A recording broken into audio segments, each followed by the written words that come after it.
Welcome back, students. In my last class, we discussed about the new economic policies 1991 or the economic reforms made during 1991. The major measures taken was LPG, that is liberalization, privatization and globalization in India was introduced during 1991. These are the major economic reforms made in the year 1991. Today, let us see what are the impact of these economic reforms or the new economic policy 1991 on the business activities. So ವಿದ್ಯಾರ್ಥಿಗಳೇ, ಕಳೆದ ಕ್ಲಾಸಿನಲ್ಲಿ ನಾವು ಆರ್ಥಿಕ ಸುಧಾರಣೆಗಳು 1991ರ ಆರ್ಥಿಕ ಸುಧಾರಣೆಗಳು ಅಥವಾ ನೂತನ ಆರ್ಥಿಕ ನೀತಿಗಳ ಬಗ್ಗೆ ಚರ್ಚೆ ಮಾಡಿದ್ವಿ. ಅದರಲ್ಲಿ ಉದಾರೀಕರಣ, ಖಾಸಗೀಕರಣ ಮತ್ತು ಜಾಗತೀಕರಣದ ಒಂದು ಇಂಟ್ರೊಡಕ್ಷನ್ ಆಗಿತ್ತು. ಸೊ ಈ ಒಂದು ಎಕನಾಮಿಕ್ ಅಥವಾ ಆರ್ಥಿಕ ಸುಧಾರಣೆಗಳು ನಮ್ಮ ಆರ್ಥಿಕ ಅಥವಾ ಬಿಸ್ನೆಸ್ ಆಕ್ಟಿವಿಟೀಸ್ ಮೇಲೆ ಯಾವ ರೀತಿ ಪರಿಣಾಮ ಬೀರಿದಾವ ಅನ್ನೋದನ್ನ ಈ ಕ್ಲಾಸಿನಲ್ಲಿ ನಾವು ಚರ್ಚೆ ಮಾಡೋಣ. So let us see what are the impact of economic reforms or new economic policy 1991 on business. So the major impact made was on the GDP. The growth rate of GDP was increased, increase in savings and investment rate, decrease in poverty rate, growth in banking sector, growth in public sector companies, growth in exports, growth in foreign trade and foreign capital, and ultimately there was industrial peace. So new economic policies have contributed for the economic growth and development. These policies have helped to reach the desired socio-economic objectives. So there are so many impacts made during 1991. So let us discuss in detail in my next coming slides. So ಆರ್ಥಿಕ ನೀತಿಗಳು, ಹೊಸ ಆರ್ಥಿಕ ನೀತಿಗಳು ಆರ್ಥಿಕ ಬೆಳವಣಿಗೆ ಮತ್ತು ಅಭಿವೃದ್ಧಿಗೆ ಕೊಡುಗೆ ನೀಡಿವೆ. ಈ ನೀತಿಗಳು ಅಪೇಕ್ಷಿತ ಸಾಮಾಜಿಕ ಆರ್ಥಿಕ ಉದ್ದೇಶಗಳನ್ನು ತಲುಪಲು ಸಹಾಯ ಮಾಡಿವೆ. ಈ ಕೆಲವು ಸಾಧನೆಗಳನ್ನು ಕೆಳಗೆ ಪ್ರಸ್ತುತಪಡಿಸಲಾಗಿದೆ. ಅವು ಯಾವ್ಯಾವ ಅಂದ್ರೆ GDPಯಲ್ಲಿ ಬೆಳವಣಿಗೆ, ಒಟ್ಟು ದೇಶೀಯ ಉತ್ಪನ್ನದಲ್ಲಿ ಬೆಳವಣಿಗೆ, ಉಳಿತಾಯ ಮತ್ತು ಹೂಡಿಕೆ ದರದಲ್ಲಿ ಹೆಚ್ಚಳವಾಗಿತ್ತು, ಬಡತನದ ದರದಲ್ಲಿ ಇಳಿಕೆಯಾಗಿತ್ತು, ಬ್ಯಾಂಕಿಂಗ್ ಕ್ಷೇತ್ರದಲ್ಲಿ ಬೆಳವಣಿಗೆ, ಸಾರ್ವಜನಿಕ ವಲಯದ ಕಂಪನಿಗಳಲ್ಲಿ ಬೆಳವಣಿಗೆ, ರಫ್ತುಗಳಲ್ಲಿ ಬೆಳವಣಿಗೆ, ವಿದೇಶಿ ವ್ಯಾಪಾರ ಮತ್ತು ವಿದೇಶಿ ಬಂಡವಾಳಗಳಲ್ಲಿ ಬೆಳವಣಿಗೆ, ಅದೇ ರೀತಿ ಕೈಗಾರಿಕಾ ಶಾಂತತೆ ಮತ್ತು ನೆಮ್ಮದಿಯನ್ನು ಅಲ್ಲಿ ಕಂಡುಬಂತು. So let us see what is the percentage of GDP increased during 1991 post 90, that is after 1991. In economics, growth of an economy is measured by GDP, that is gross domestic product. The growth of GDP increased from 5.6 to 8.2% during 2007 and 12. So before 1991 it was 95.6%, but after introduction of LPG it increased to 8.2% because of the abolition of industrial licensing, privatization, advanced foreign technology and reduction of taxes. India's GDP was increased after 1991 reforms. So ಒಟ್ಟು ದೇಶೀಯ ಉತ್ಪನ್ನ 1991 ಮುಂಚೆ ಅದು ಶೇಕಡ 5.6 ಆಗಿತ್ತು. ಅದೇ ರೀತಿ 2007ರಿಂದ 2012ಕ್ಕೆ ನೋಡಿದಾಗ ಅದು 8.2ಕ್ಕೆ ಏರಿತ್ತು. ಕೈಗಾರಿಕಾ ಪರವಾನಗಿ ರದ್ದುಗೊಳಿಸುವಿಕೆ, ಖಾಸಗೀಕರಣ, ಸುಧಾರಿತ ವಿದೇಶಿ ತಂತ್ರಜ್ಞಾನ ಮತ್ತು ತೆರಿಗೆ ಕಡಿತದ ಕಾರಣ 1991ರ ಸುಧಾರಣೆಗಳ ನಂತರ ಭಾರತದ GDPಯನ್ನು ಹೆಚ್ಚಿಸಲಾಗಿದೆ. And the second point is increase in savings and investment rates. So encouragement of privatization, number of industries were being set up in India. So automatically when industries are set up, there was increase in employment. So labor intensive industries was set up during those days, and naturally skilled and unskilled workers are being recruited, and their wages or the income level was been increased during those days. And due to that, the GDP, that is savings rate, in 1980 and 81 was 18.5%, and after the introduction of LPG It was increased to 40% in 2007 and 8. It is an indication of increasing income levels of people, which is due to increasing business activities. And naturally, when there is an savings, the investment also increased at the same rate. So ಉಳಿತಾಯ ಮತ್ತು ಹೂಡಿಕೆ ದರದಲ್ಲಿ ಹೆಚ್ಚಳ. So ಖಾಸಗೀಕರಣಕ್ಕೆ ಆದ್ಯತೆ ಕೊಟ್ಟಾಗ ಅಲ್ಲಿ ಹೆಚ್ಚಿನ ಮಟ್ಟದಲ್ಲಿ ಇಂಡಸ್ಟ್ರೀಸ್ ಬಂದು ಸೆಟಪ್ ಆಯಿತು. ಇಂಡಸ್ಟ್ರೀಸ್ ಸೆಟಪ್ ಆದಾಗ ಅಲ್ಲಿ ಒಂದು ಎಂಪ್ಲಾಯ್ಮೆಂಟ್ ರೇಟು ಜಾಸ್ತಿ ಆದಂಗಾಯಿತು. ಅಂದರೆ ವೇಜಸ್ ಸ್ಕಿಲ್ಡ್ ಮತ್ತು ಅನ್ಸ್ಕಿಲ್ಡ್ ವರ್ಕರ್ಸ್ಗೆ ವೇಜಸ್ ಇರ್ಬೋದು, ಇನ್ಕಮ್ ಇರ್ಬೋದು, ಅದನ್ನು ಅವರಿಗೆ ಒಂದು ಆದಾಯ ಉತ್ಪನ್ನವಾಯಿತು. ಆ ಆದಾಯ ಉತ್ಪನ್ನವಾದಾಗ ಉಳಿತಾಯ ನ್ಯಾಚುರಲ್ ಆಗಿ ಅಲ್ಲಿ ಕಂಡು ಬಂತು. ಆ ಉಳಿತಾಯ ಮತ್ತು ಹೂಡಿಕೆ ಆಗಿ ಪರಿವರ್ತನವಾಯಿತು. ಸೊ ಇಲ್ಲಿ ಉಳಿತಾಯನೂ ಆಯಿತು, ಜೊತೆಗೆ ಹೂಡಿಕೆನೂ ಆಯಿತು. ಸೊ ಉಳಿತಾಯ ಹೂಡಿಕೆ ಎಲ್ಲಿಂದ ಬಂತು ಅಂತ ಅಂದಾಗ ಅವರು ದುಡಿಯಲು ಸ್ಟಾರ್ಟ್ ಮಾಡಿದ್ರು. ಆ ದುಡಿತದಿಂದ ಬಂದಿರುವಂಥ ಇನ್ಕಮ್ ಏನಿದೆಯಲ್ಲ, ಇನ್ಕಮ್ ಇಂದ ಉಳಿತಾಯ ಆಯಿತು. ಉಳಿತಾಯ 18.5 40%ಗೆ ಏರಿದೆ ಅಂತ ಇಲ್ಲಿ ಹೇಳಲಾಗಿದೆ. And the next point is decrease in poverty rate.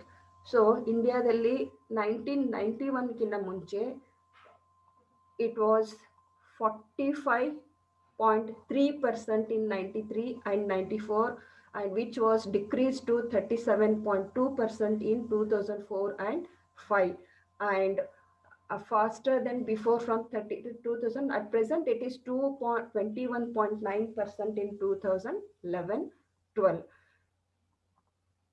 ಬಡತನದ ದರದಲ್ಲಿ ಇಳಿಕೆ. ಬಡತನ 1993-94 36% 1999-2000 26 ಪಾಯಿಂಟಕ್ಕೆ ಇಳಿದಿದೆ.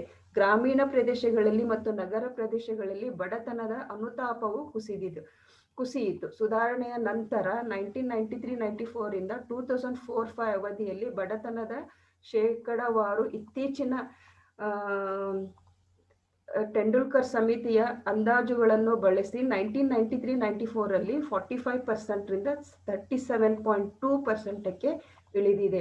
ಸೊ ಈ ರೀಸೆಂಟ್ ಆಗಿ ನೋಡಿದಾಗ ಬಡತನ ರೇಖೆಯು 21.9ಕ್ಕೆ ಕಡಿಮೆ ಆಗಿದೆ. And the next point is growth in banking sectors. So competition has significantly increased since the beginning of 1990s. 7 new private banks entered the market between 1994 and 2000. In addition, over 20 foreign banks started operation in India since 1994. The number of bank branches expanded from 35,707 to 85,693 branches and led to increase in deposits from rupees 35,778 crores to rupees 44,92,826 crores. So it is in crores. Banking ಕ್ಷೇತ್ರದಲ್ಲಿ ಬೆಳವಣಿಗೆ. 1990ರ ದಶಕದ ಆರಂಭದಲ್ಲಿಯೂ ಸ್ಪರ್ಧೆಯು ಗಮನಾರ್ಹವಾಗಿ ಹೆಚ್ಚಾಗಿದೆ. 1994 ಮತ್ತು 2000 ನಡುವೆ 7 ಹೊಸ ಖಾಸಗಿ ಬ್ಯಾಂಕುಗಳು ಮಾರುಕಟ್ಟೆಗೆ ಪ್ರವೇಶಿಸಿದವು. ಇದಲ್ಲದೆ 1994 2000ಕ್ಕೂ ಹೆಚ್ಚು ವಿದೇಶಿ ಬ್ಯಾಂಕುಗಳು ಭಾರತದಲ್ಲಿ ಕಾರ್ಯಾಚರಣೆಯನ್ನು ಪ್ರಾರಂಭಿಸಿದವು. ಬ್ಯಾಂಕ್ ಶಾಖೆಗಳ ಸಂಖ್ಯೆ 35,707 85,693ಕ್ಕೆ ವಿಸ್ತರಿಸಿತ್ತು ಮತ್ತು ಠೇವಣಿಗಳಲ್ಲಿ ರೂ 35,778 ಕ್ರೋರ್ನಿಂದ ರೂ 44,92,826 ಕ್ರೋರಕ್ಕೆ ಹೆಚ್ಚಳವಾಯಿತು. And the next is growth in public sector companies. Public enterprises in India constitute a major national capability in terms of their scale of operations, coverage of national economy. Gross profit of these enterprises rose rupees 2,654 crores in 1980-81 to 18,438 crores in 1993-94. In the same period, net profits increased from 444 crores to 4,435 crores. Maximization of profit is not the sole aim in the case of public sector undertakings. Yet the public sector provides inputs to the private sector, example, iron and steel to machine building tools, automobile industries, etc. are being provided by public sector to the private sectors. Though the public companies are not interested in making profits, it started making profit after 1991.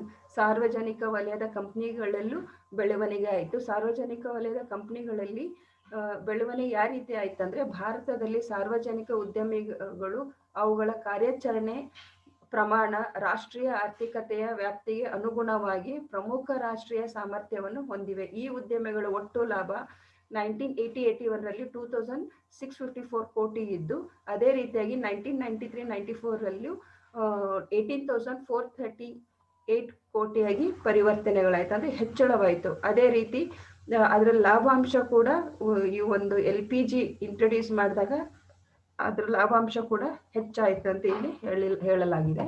The next point is growth in exports. India also increasingly integrated its economy with the global economy.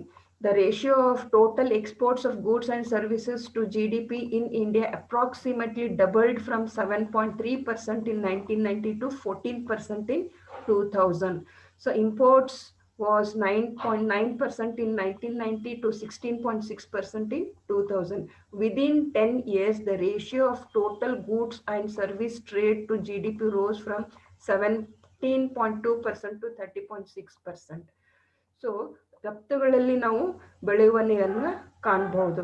So ಒಟ್ಟು ಸರಕು ಮತ್ತು ಸೇವೆಗಳ ಅನುತಾಪ GDP ವ್ಯಾಪಾರ 17.2%ದಿಂದ 30.6%ಕ್ಕೆ ಏರಲಾಗಿತ್ತು ಎಂದು ಇಲ್ಲಿ ತಿಳಿಸಲಾಗಿದೆ. So ಇದು ಭಾರತದ ಆರ್ಥಿಕ ಸಮೀಕ್ಷೆಯಿಂದ ನಾವು ತಗೊಂಡಿರುವಂತ ಡಾಟಾ ಇದು. And the next point is growth in foreign trade and foreign capital. The opening up of economy has led to rapid increase in foreign direct investment and foreign exchange reserves. The foreign investment, which includes foreign direct investment and foreign institutional investment, has increased from about $100 million in 1990-91 to $467 billion in 2012 and 13. So ಅದೇ ರೀತಿ ವಿದೇಶಿ ವ್ಯಾಪಾರ ಮತ್ತು ವಿದೇಶಿ ಬಂಡವಾಳದ ಬೆಳವಣಿಗೆಯನ್ನು ನಾವು ಕಾಣಬಹುದು. ಆರ್ಥಿಕತೆಯ ತೆರುವಿಕೆಯ ವಿದೇಶಿ ನೇರ ಹೂಡಿಕೆ ಮತ್ತು ವಿದೇಶಿ ವಿನಿಮಯ ಸಂಗ್ರಹದಲ್ಲಿ ತ್ವರಿತ ಏರಿಕೆ ಕಾರಣವಾಗಿದೆ. ವಿದೇಶಿ ನೇರ ಹೂಡಿಕೆ ಮತ್ತು ವಿದೇಶಿ ಸಾಂಸ್ಥಿಕ ಹೂಡಿಕೆಯನ್ನು ಒಳಗೊಂಡಿರುವ ವಿದೇಶಿ ಹೂಡಿಕೆ 1990ರಲ್ಲಿ ಸುಮಾರು $100 ದಶಲಕ್ಷದಿಂದ 2012-13ರಲ್ಲಿ $467 ದಶಕೋಟಿಗೆ ಏರಿದೆ. ಉದಾರೀಕರಣವು ವಿದೇಶಕ್ಕೆ ಬಂಡವಾಳದ ಹರಿವನ್ನು ಸುಧಾರಿಸಿದೆ. ಇದು ಕಂಪನಿಗಳಿಗೆ ಹೂಡಿಕೆದಾರರಿಂದ ಬಂಡವಾಳವನ್ನು ಪ್ರವೇಶಿಸಲು ಹಗ್ಗವಾಗಿಸಿದೆ. And the last point is industrial peace.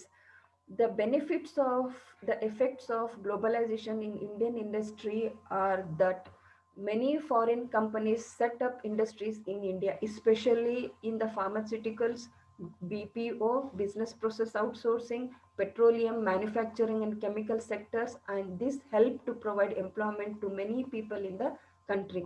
This helped reduce the level of unemployment and poverty in the country.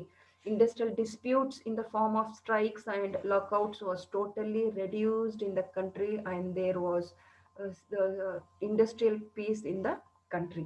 So ಕೈಗಾರಿಕಾ ಶಾಂತಿ ಮತ್ತು ನೆಮ್ಮದಿ.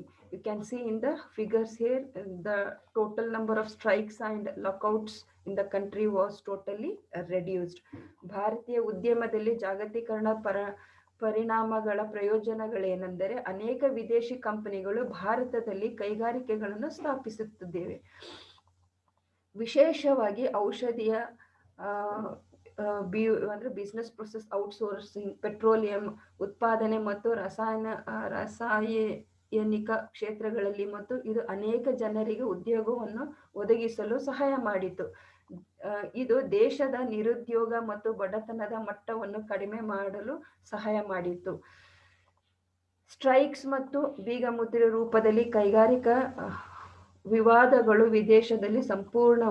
ದೇಶದಲ್ಲಿ ಸಂಪೂರ್ಣವಾಗಿ ಕಡಿಮೆಯಾಗಿತ್ತು. ಅದೇ ರೀತಿ ಕೈಗಾರಿಕಾ ಕ್ಷೇತ್ರದಲ್ಲಿ ಶಾಂತಿ ನೆಮ್ಮದಿಯನ್ನು ಮಾಡಲಾಗಿತ್ತು ಎಂದು ಹೇಳಲಾಗಿದೆ. So these are the different points which had which are the impact of economic reforms on business. So in my next class, we'll come out with LPG for and against arguments. Uh, until then, have a nice time. Thank you very much.